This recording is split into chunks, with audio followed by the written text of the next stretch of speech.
Hey everyone, I've been needing to make this video for a while. Today I want to go over what to look for when you're getting a new camera. I've got a lot of people asking me, they're wanting to get into photography and asking what camera to get for a first camera. Or they got a camera but they're wanting to look at what lens to get to upgrade.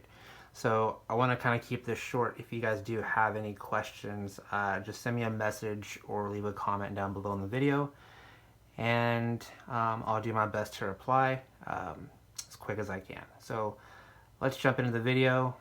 We'll go over the cameras first, then we'll go over the lenses, and then we'll wind everything up and go from there. Alright, before we go through everything individually, let's go through what we have here. I've got my phone, which is the iPhone XR. I've got my drone, which is a Mavic Pro 1. It is a 12 megapixel camera that shoots also vertical and horizontal. I've got my little point and shoot, which is a Canon G10. It's a 14.7 megapixel camera. I've got my Canon Rebel T3i, which replaced my T2i, which then replaced my XTI. So this has been one I've been using for quite a while, most of my photography career. And then recently purchased a Canon 7D Mark II. So that's it for the cameras and bodies that we have over here. Alright, let's talk about the lenses that we have. I've got a Sigma 80-400 that I use for nature photography, track photography, sports. Now for my portraits, I use my Canon 50mm 1.8, my 24mm 2.8. I just like the look that it gives when capturing subjects. For my street photography, I use my Canon 18-135. I like the range on that one. It's pretty much if I could take one lens with me, that would be it. For my wide angle, I've got a 10-18, which I use a lot for real estate photography, landscapes, just things that you kind of see with your own eye. And then this is the kit lens that comes with a lot of cameras, which is the 18-55. I've had this one for quite a while, sold it a while back ago because it replaced, or this one replaced that one. So the 18-135, it's the same. But this one has been mainly my automotive photography go-to coupled with this one. So we will get to the cameras now individually, and we'll go over what I look for when buying a camera. Alright, we're going to get into the camera bodies when looking for what I look for.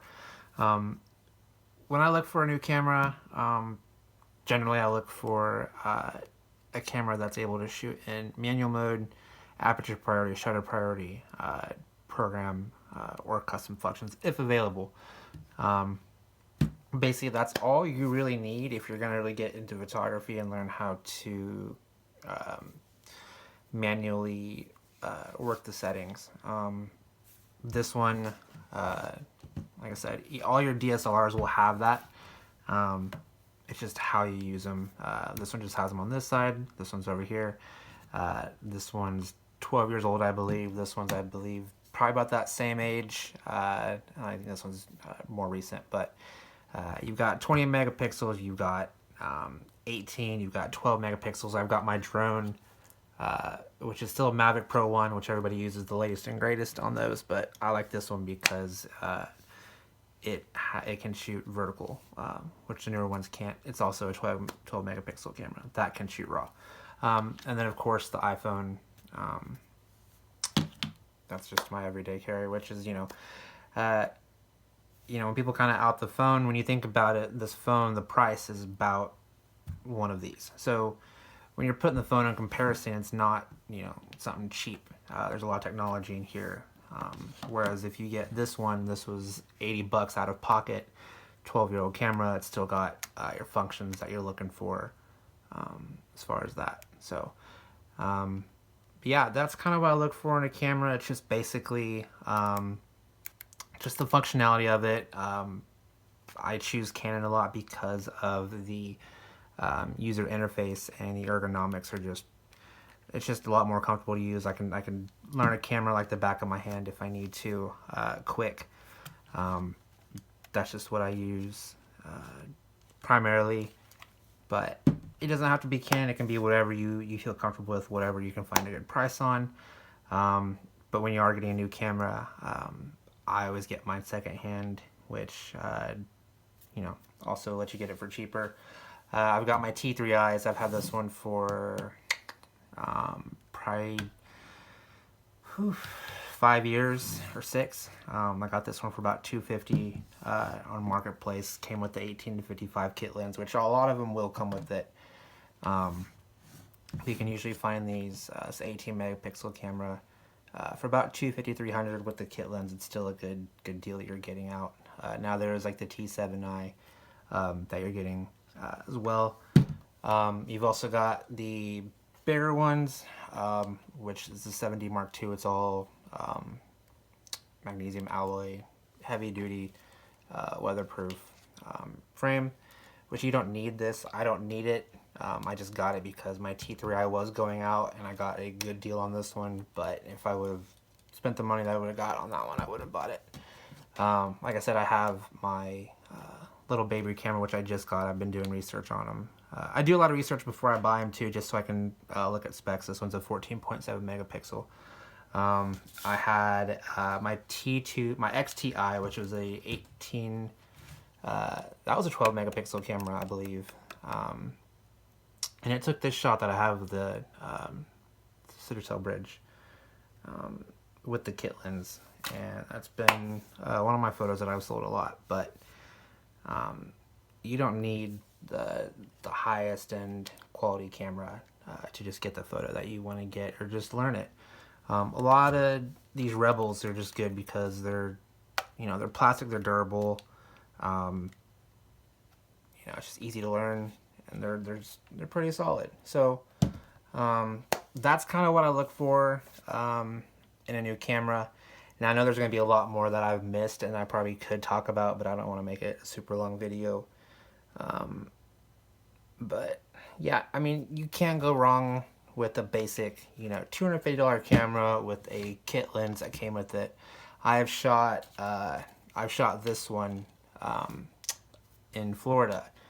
Shot that car with this lens, and I mean, $250 out of the box, and I'm shooting these cars. It's not the gear you have. It's how you use it.